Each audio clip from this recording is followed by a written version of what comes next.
and welcome to each of you. It's great to be here. Today, we at Alexander & Haberman are honored to be hosting Mike Becker to present Roth Conversions, the third in our 5-part summer speaker series, which also includes Social Security planning, taxes in retirement, the power of zero, a tax planning strategy, and long-term care planning.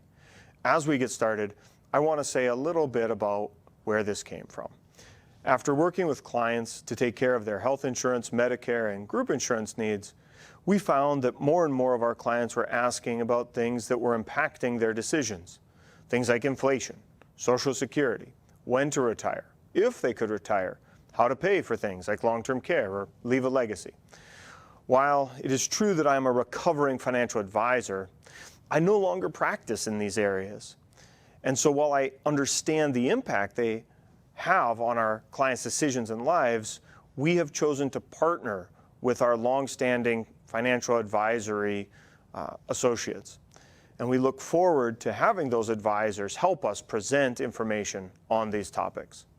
Today's presentation, Roth Conversions, is presented by one of those advisors, Mike Becker of Legacy Financial Partners. Mike Becker has been in the financial services industry for over 27 years. He started in the financial services industry right off the college campus. After 6 years of running his financial planning business, he transitioned into sales management. For 18 years, Mike was a frontline manager located in Minnesota, focused on teaching financial planning to financial professionals. In 2021, Mike decided to start a family financial planning business called Legacy Financial Partners, LLC. Legacy Financial Partners works with Securities America, Futurity First Insurance Group, and Senior Market Sales, providing his clients financial solutions. Mike specializes in building and implementing financial plans for busy families and helping retirees with their retirement income plan. Mike speaks on many different topics, including Social Security, taxes in retirement, and long-term care. Mike's recent article on Social Security was featured in over 250 news platforms. When Mike is not working, he enjoys golf, Wisconsin Badger football, and thus our healthy rivalry, and chasing his 3 young kids around the house, the golf course, and ball fields. Mike has been married to his wonderful wife, Anna, for 15 years. At the end of today's presentation, we will have an opportunity for Q&A, so please stick around. Address your questions via the chat to the host and panelists. Also, we will have a little surprise for Mike, so watch for that. As a special bonus for everyone watching today, we would also like to offer a raffle for a $25 Target gift card for completing a survey at the end of our presentation.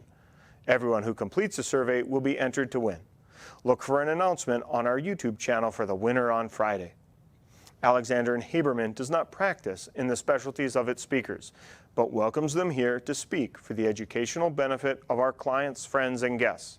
Alexander & Haberman is a specialty firm focused on assisting with Medicare Advantage, supplements, and Part D plans, as well as individual and family health insurance on and off exchange, and other benefits including health, dental, and vision. Now, to get us started with today's presentation, it is my honor to introduce Mike Becker. Awesome. Thank you, Joshua, for that warm introduction again. It's great to be here with you, the Alexander & Haberman team, your clients. I've seen a lot of familiar names join in our Zoom call today, so it's great to see everybody back, or many of you back. This is actually a very interesting topic. We're going to only go about 30 minutes, and if you've seen our workshops in the past, that's about half the amount of time. So we're going to go fast today. We're going to take a topic that we talked about last month, which was taxes in retirement, and go a little more narrow. And we're actually doing that because of feedback from those of you that have caught prior workshops and said, let's take some of those topics and let's go a little more narrow. So we're hoping to do that today. And hopefully you stick around for the Q&A session, because I've got a little gift for you, Joshua, to christen this new wonderful studio you have. So we're going to talk about Roth Conversions today, and it's the potential solution to rising tax risk. And so many of you know that I am not affiliated with the federal government, IRS, Medicare, or any other governmental agency, nor am I a CPA providing any tax advice today. Today what we're going to do is we're going to talk about a potential risk and a solution to that risk. And as Joshua talked about, this is our third in the summer series of workshops. You can see we recently did Social Security last month, taxes and retirement, and then next month we're going to have Power of Zero, which is a tax planning strategy where we're going to encapsulate a few additional strategies to try to get to a zero tax bracket. And then we're going to finish in October with long-term care hybrid, so hopefully you can join us for those workshops. So when we start talking about retirement and taxes, I travel all over the country and talk to people about their concerns. And boy, when the word taxes comes up, it strikes a nerve with a lot of people. And it really is a part of the overall retirement strategy, because what we're talking about is how do you retire comfortably? How do you retire the way you want to retire? How do you have enough income that you can retire so you can do the things that you want to do? And we can focus on a lot of things. Most of the time when we do traditional retirement planning, we focus on growth, we focus on protection. But one area maybe we don't spend a lot of time talking about, or maybe very passively, is the tax implications. And maybe we don't think about, is it really that big of a problem? And for most of us out there, we're saving a lot of our money in traditional tax-deferred savings, things like IRAs, 401ks, 403bs, those type of investments. And for those of us that are investing in those type of accounts, we have to understand that the tax landscape from today to the very last day you take money out of your IRA impacts how much retirement income you can ultimately get. And so we refer to that as the rising tax risk. And to illustrate that point, we have an example, and we have a 64-year-old with $1 million IRA account, and they need income for a lot of years to age 100. And they've got a 50-50 portfolio, 50% equities, returning 8% on average, and then 50% in fixed income, providing 2.5%. And they are in the 20% tax rate. So we think that consumer that's got $1 million in their IRA simply can plan on about a $50,000 a year income. But let's say that the market doesn't do 8%, so the 50% equities only does 5%. Well, what just happened to their income? Their income dropped to $42,000. That's substantial relative to $50,000. So that's one risk. Well, how about that tax risk? Let's say taxes go up from 20% to 30%. What just happens to their spendable income? Drop from 50 to 43. It's about the same. Now, we don't have a clue what's going to happen to the market. We have no clue what's going to happen to tax rates. But what we're doing today is talking a little bit about what are those risks, so we could potentially produce some strategies to mitigate those risks. And if you've heard me speak in the past on taxes, I often use the analogy. I say, when you are in an IRA and a 401k, it's kind of like you're in a business partner with the IRS. And that IRS gets to vote each and every year how much of your money they get to keep. So if you got $1 million in IRA, how much money do you really have? Unless you can accurately predict when you take money out of that IRA exactly what tax rates are going to be, you don't really know how much usable money you have. So where are tax rates headed? That's the real concern that we have. And many of you have participated in our calls before. We do like to run a couple polls, and we like the polls just to see what other people are thinking, to have some fun, create some engagement. So we're going to put a poll up here. And it's going to come up in just a minute. We want you to share, what do you think are going to happen to tax rates in the future? Are they going to increase, decrease, stay the same, or have no idea? And I know I haven't put any time frames on that, right? That could be near term, it could be long term. But go ahead, and if you could participate, we really appreciate it, we enjoy it. And once everybody has a chance to chime in, we'll put some results up there as well. But as we are investing in traditional tax deferred, okay, here we go. We have 85% of folks think that tax rates are going to go down. 2 don't really have an idea. I think tax rates are going to go up. I think most of us are on this call, or probably not on this call, because we think tax rates are going to go down. So thank you for participating. We appreciate it. We'll slide a couple more polls in there as we go. But this question is critically important. Why is it critically important? Because again, if we have those tax-deferred investments, we need to think about tax rates as of today and all the way through your retirement. And we really need to think about what's ultimately going to happen, because I know what's going to happen. I've been doing this a long time. I know exactly what's going to happen. Tax rates are going to go up, down, or stay the same, right? I have no idea, like anybody else. But what are the factors that implicate or impact our tax rates going to go higher? And the first situation, or the first way that tax rates are going to go higher is because of your situational. Your situation might change, and everybody's a little personal to this. And why might somebody's situation change? Maybe they want to spend more money. Maybe they receive an inheritance. Maybe they have to force a lot of money out of their IRA because of required minimum distribution. Maybe their tax filing status changes from a joint status to a single status due to death or maybe divorce. So our individual situations perhaps may change. A lot of people think, well, when I stop working, I'm going to be in a lower tax bracket. And I often ask people, well, why do you think that's the case? Well, it might be the case because maybe they're thinking this, is during my working years, I'm in a higher tax bracket, therefore I want to defer those taxes, right? Essentially, that's what I'm doing in an IRA, is I'm simply deferring that to another day. Because I think that once retirement comes, I'm going to be in a lower tax bracket and pay lower or less in tax. If this is your situation, and you are ultimately in a lower tax bracket in retirement, then it probably should be the strategy to do traditional tax-deferred saving. IRA, 401k, those type of things. That's the trade-off we have. But as I talk to people, most of the people are surprised that they are not in a lower tax bracket because of their goals that they have or the lifestyle that they ultimately want to live.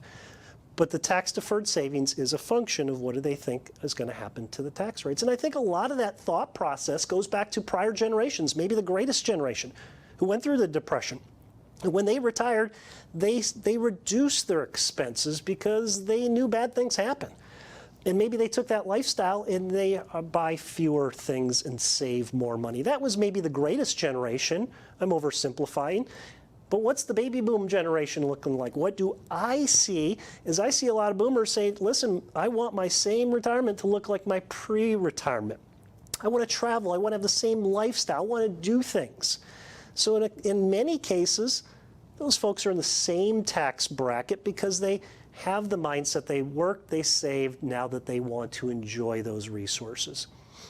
So we talked about situational, might change. How about legislatively, how might things change? Now again, I want to make sure that I'm clear. I'm not affiliated with the federal government in any way. And I have no clue what's going to happen in Washington, but we can talk about what's the landscape, what's the environment that our legislators are operating in retirement, or excuse me, in Washington. And many experts that really understand the mathematics of our federal budget and what's happening believe that tax rates have to go higher in the future. And why do they think that? We know that we as a country are $30 trillion in debt. And our debt is now larger than our GDP. And what does that mean is the federal government may make a decision at some point to reduce our federal deficit. They do that by creating more revenue. How do they create more revenue? Through taxes. Add to that, Congress is not only just debating, they've just implemented a new tax law, right? We heard about the Inflation Reduction Act that was recently passed into law. Billions and billions of dollars are going to be added to that federal deficit. So again, this is the landscape that we're living in. But I think what we would all probably agree is the tax situation we are seeing today in 2022 is probably not the same environment we're going to see in 2032, 2042, and 2052. It's probably going to ultimately change. But we heard our president and their staff recently quote this statement. It says nobody making under $400,000 will have their taxes raised, period. Now, I don't personally believe this to be true. Now, I don't think that President Biden is being dishonest. I just don't think that that statement takes into account all of the ways that our taxes as Americans can go up. So there's essentially three ways that our future taxes could be higher. The first one is tax brackets. Now, we already talked about situational, right? Situation may move us up into a higher tax bracket, but that's not the only reason why our tax bracket might change. There's tax laws that ultimately change. Tax reform came through in 2017, and that was a law that was passed by Congress, signed into law by the president. And essentially what happened was, for millions of Americans, our tax brackets, our tax rates, our taxes went down.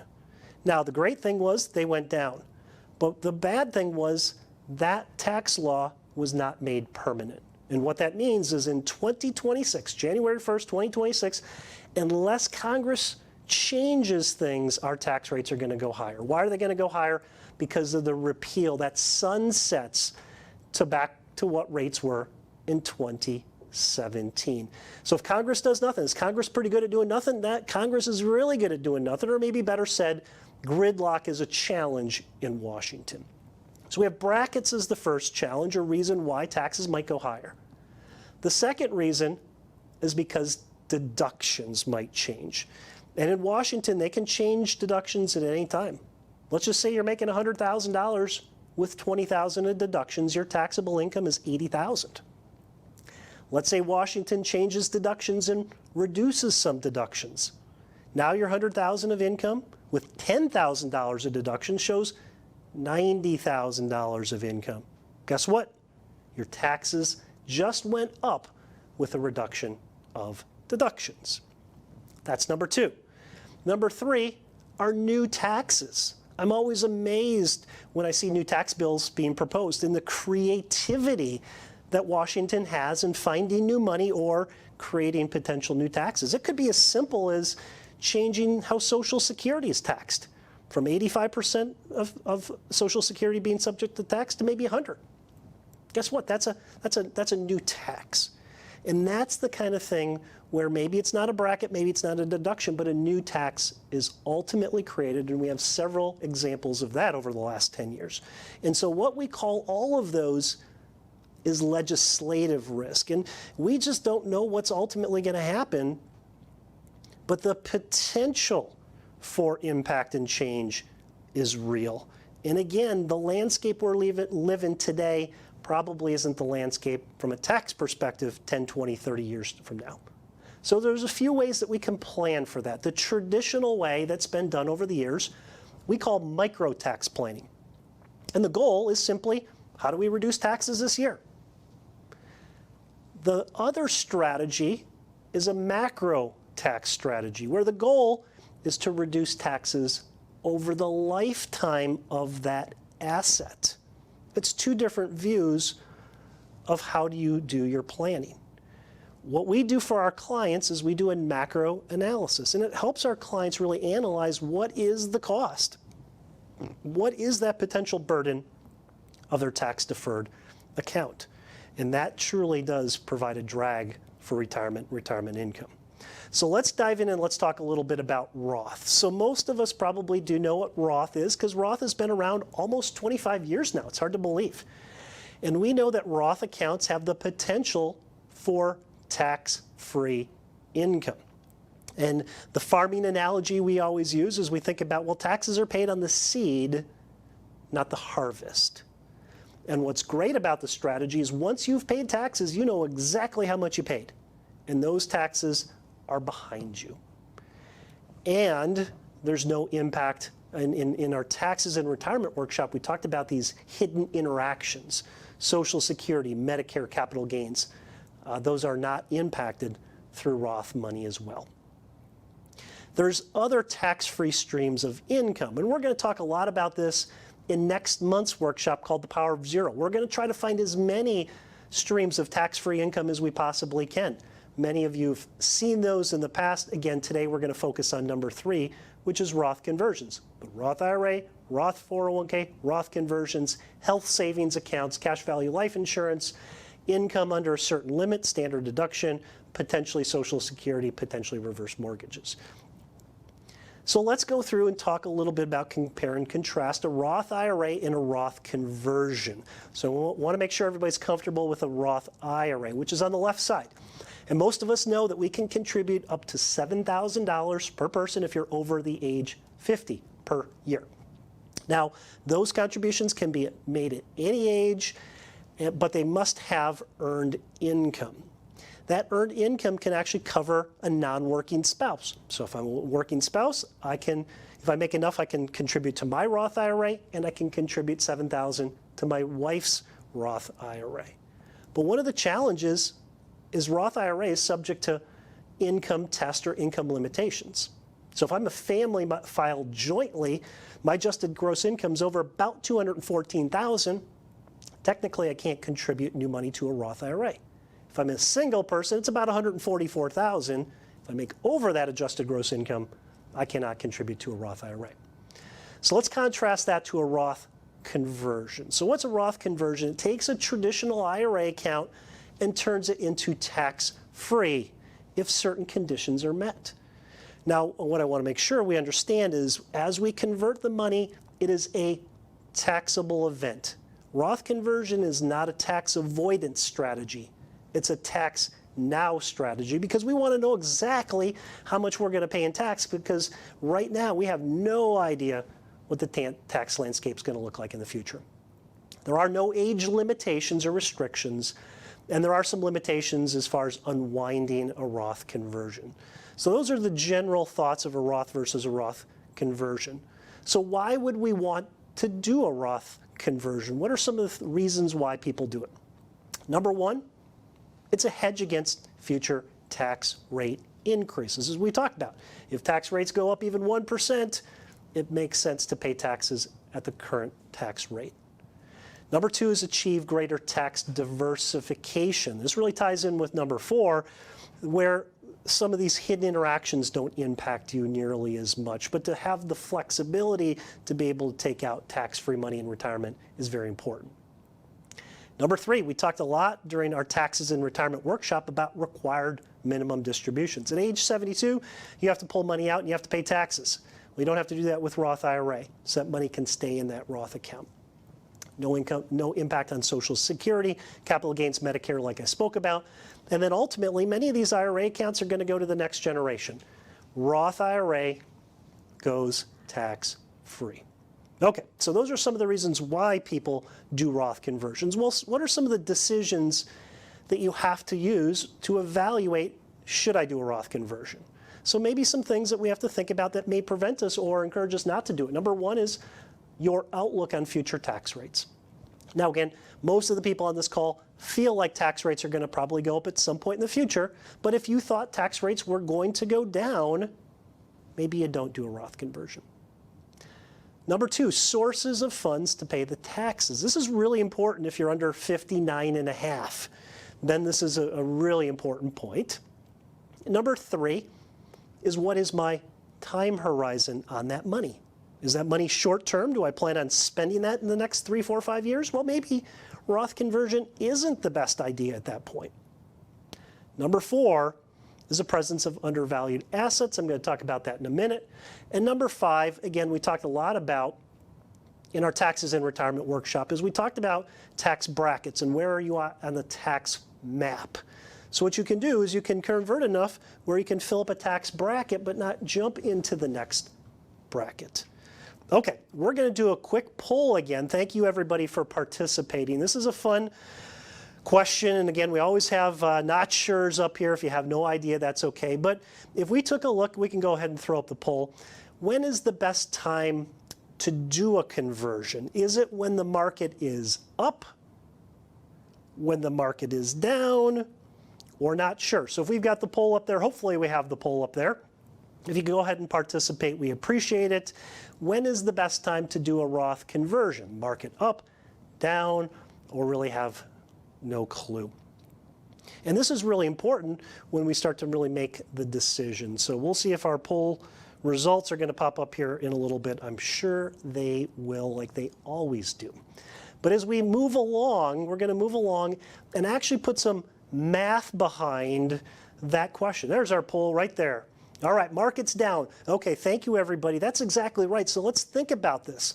So this is the optimal time when the market is down to do a Roth conversion. Let's say you had $500,000 that you were going to convert. Let's keep it a round number.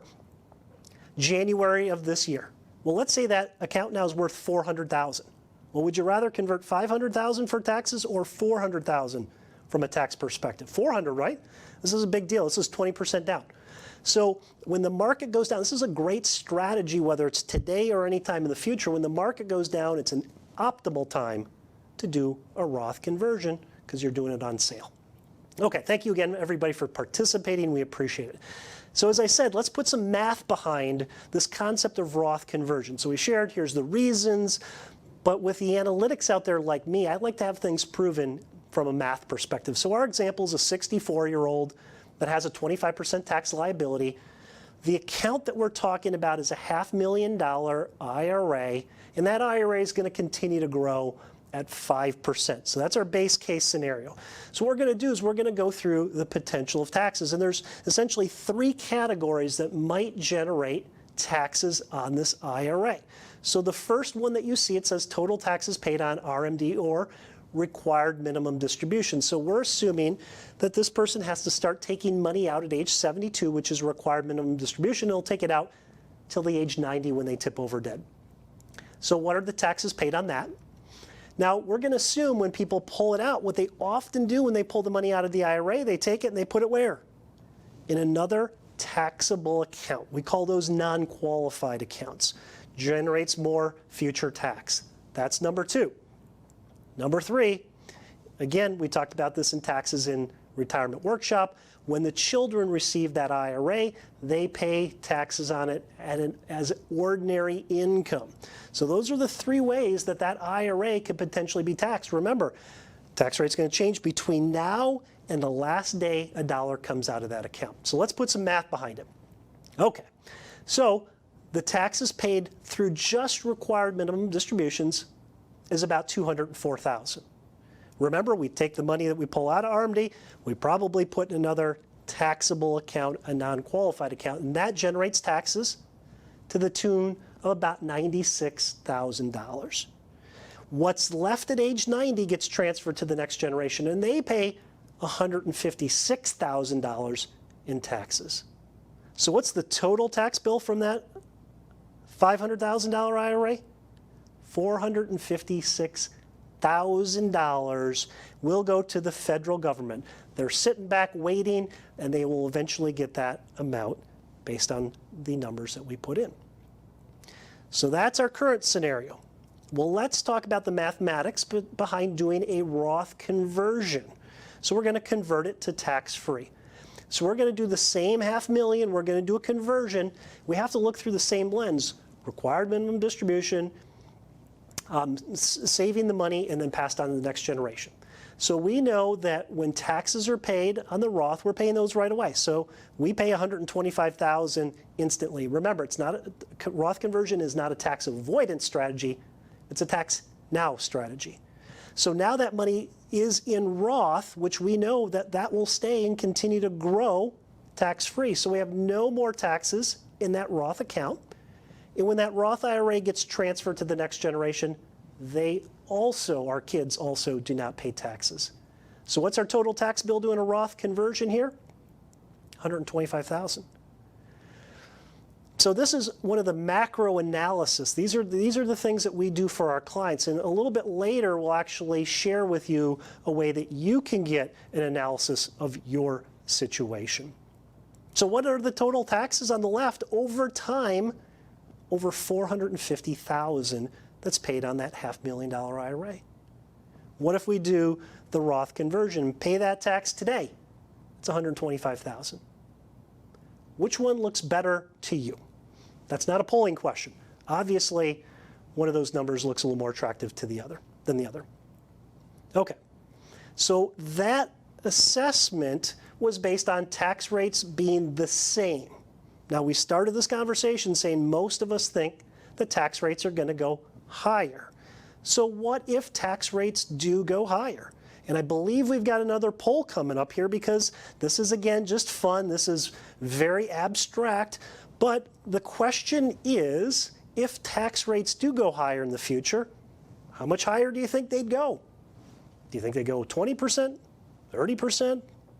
40%? Not sure. Now, there's not a right answer to this question. It's just what's going through our heads as consumers. And again, thank you everybody for participating. We can all see what we all think tax rates might actually go to. And we're going to actually, when the poll will come up as we're talking about this. So we actually want to put some science behind how we're going to think about this. And what we're thinking about is we're going to think about, as we talk about the next example of tax rates going to go higher, we're going to talk about the middle quintile of people. So these are the middle taxpayers. So those, maybe the fourth and fifth, okay, right here. We got some people think 20%, some people thinking 30, nobody thinking 40, and a whole bunch of people say not sure, which is probably where I sit. But thank you again for participating. It's fun to have some polls. So here's how we're going to think about that. We're going to actually use some science. So we talked about we're going to use the middle quintile. The fourth and the fifth, the lowest two are probably going to pay less in tax or have the less increase. The higher two quintiles are probably going to pay more in taxes. So let's just focus on middle America, which is probably where most of us sit. And we're going to talk about two data points, one of 1998 and one of 2018. And why do we use 2018? Because it's the most recent year federally produced quintile data that we have. So what was the tax bracket for middle America, the middle quintile, in 1998? 28%. What was it in 2018 for, again, the middle quintile? 22%. Okay, pull out your calculators. What's the difference? That difference for the middle quintile is nearly 30% higher. Now again, we don't know what's going to happen, but we're going to use these numbers, which are history, as we go through and look at that assessment. So let's go through and do the same macro assessment. We're going to use the same information, only one number that's changed in green is we're going to have a 30% higher tax bracket. Instead of 25%, we're going to go to 32.5. Okay, that's going to be the only change. So let's look at that. And again, the other part of this is it's going to start, the tax increase will start in 5 years. Why? 2026, what's going to happen? Tax rates are going to go higher if Congress does nothing. So we're looking at the three different categories. So remember, we're going to pay required minimum distribution to the tune of about $265,000. That money gets invested, non-qualified, generates more tax to the tune of about $110,000 of taxes. What's left in the IRA that goes to the kids at age 90 generates $202,000 of tax.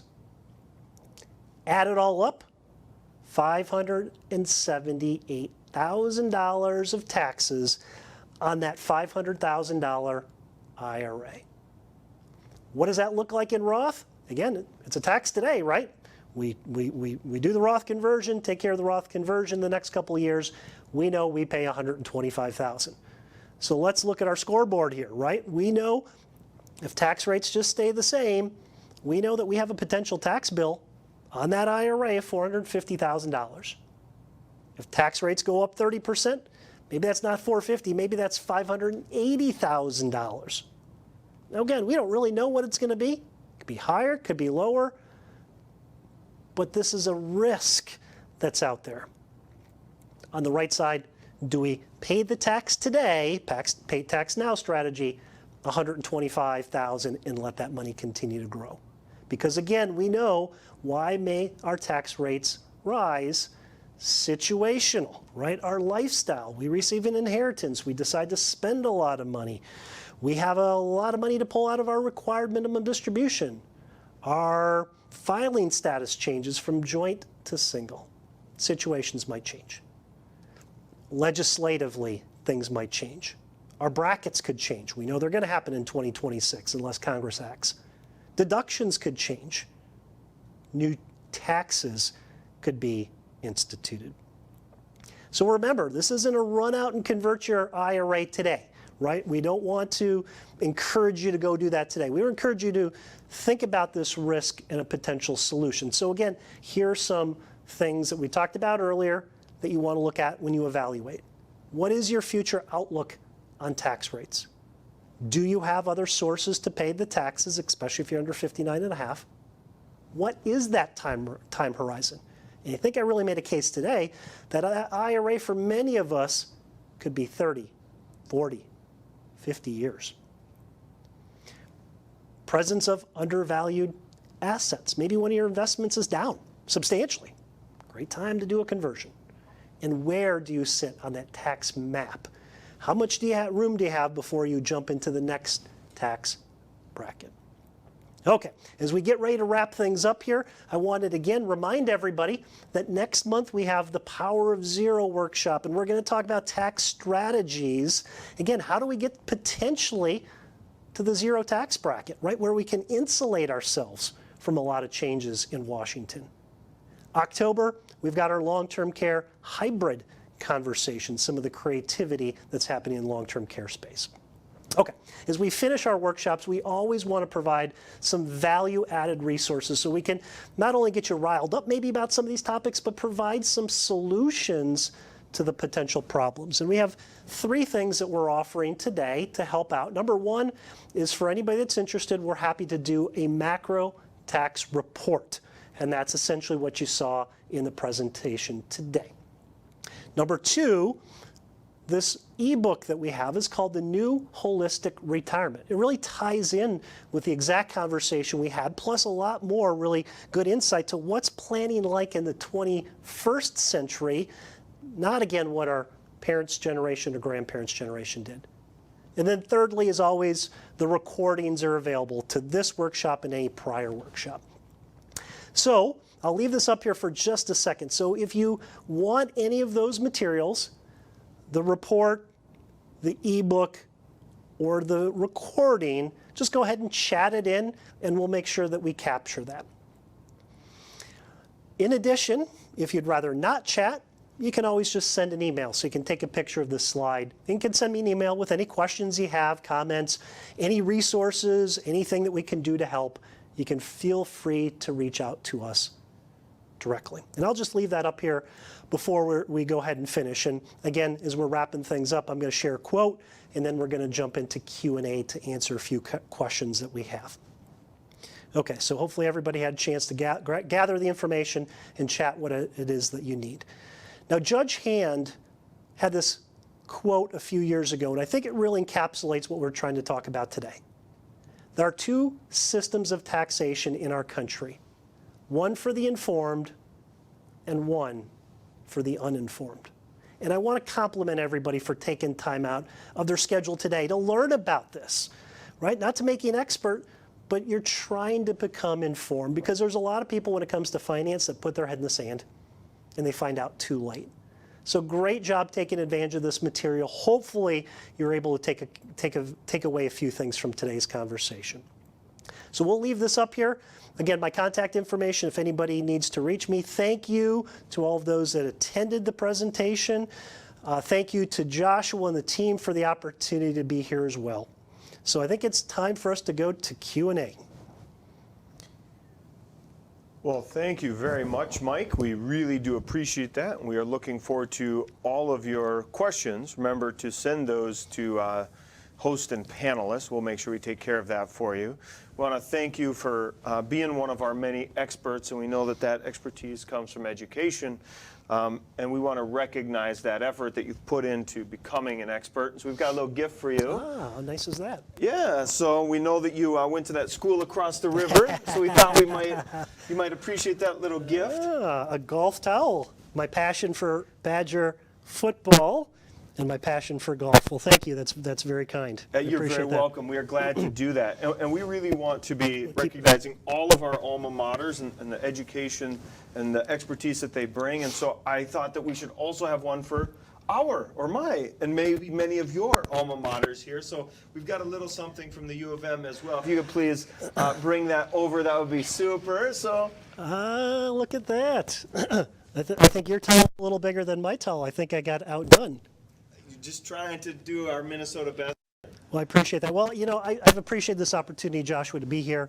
And obviously, we're in this beautiful studio. So I wanted to christen the new studio with something that I have a gift for you as well. So if I could have my people bring in a little gift as well. So I think that's a nice red and white W. So hopefully you can find a place for it here in the studio. We'll definitely have to keep that in mind. Considering the record going back and forth off the year, I can't really hold that against you, can I? But again, thank you. That's very kind. We do appreciate that. We hope all of you enjoyed that. And as we are going forward, we hope to recognize all of our speakers and the great schools that they went to. So hopefully that was fun. We do have some questions, and we hope that we get some more as we are going through here. But I want to pull up and see what we have here. And I got to say, as we get started, I was struck by a quote that I heard some time ago. Those two certainties in life, death and taxes. It's like, man, there's a lot of this topic that feels kind of heavy.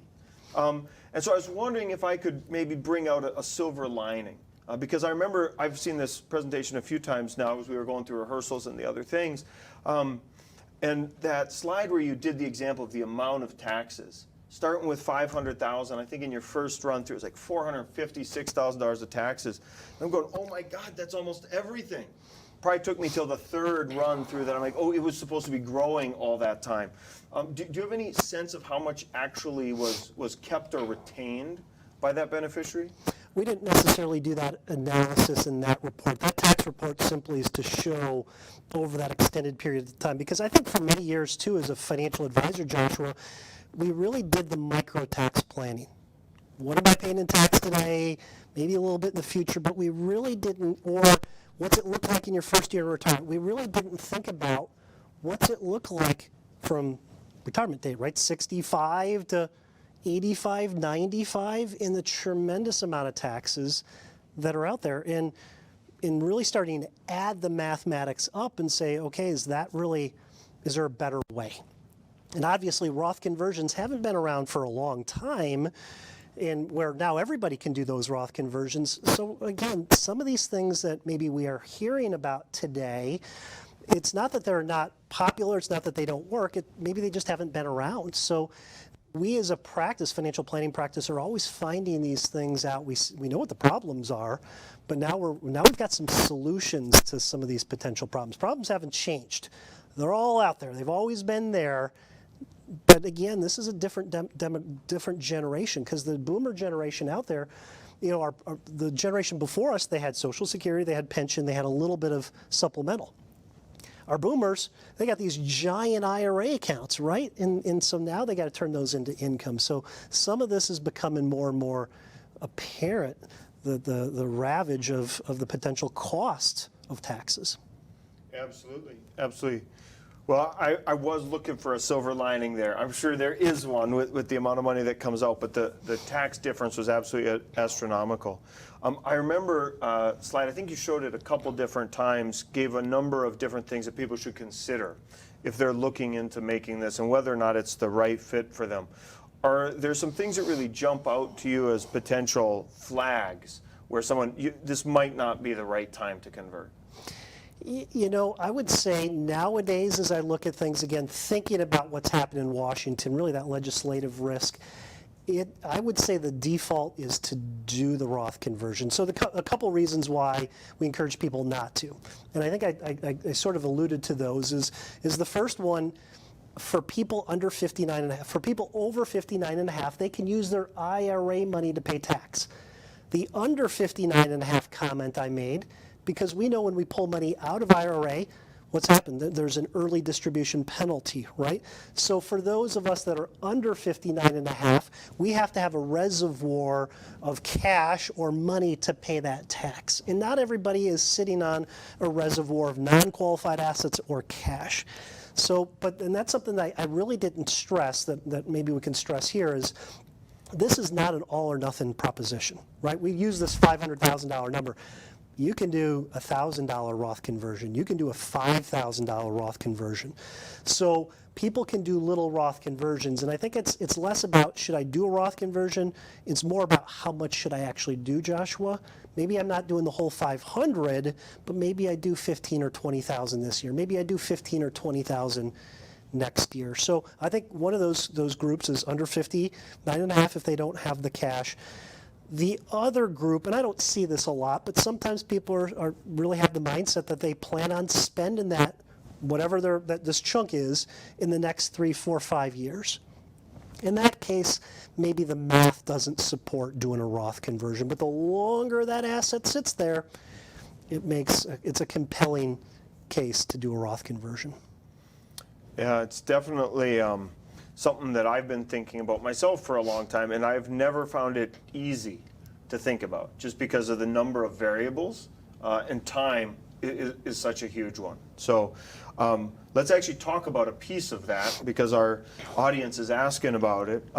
Is there an optimal age to be thinking about this or making a change like this? Yeah, I think that's a great question. I get that a lot, and usually it's the question's coming from, is it too late? Right? Maybe I'm 65, maybe I'm 70. I'm like, I wish I would have done that earlier. I don't know. Again, remember, it's the life of the IRA. And that IRA, even if I'm 65, it's got to go to that next generation, right? So that you really have to look at this thing from a long time period. So I think everybody should explore the concept to think about doing something as far as a Roth conversion, or maybe better said, get more money into tax-free to give you more tax diversification. So I don't think there's a bad age to do it.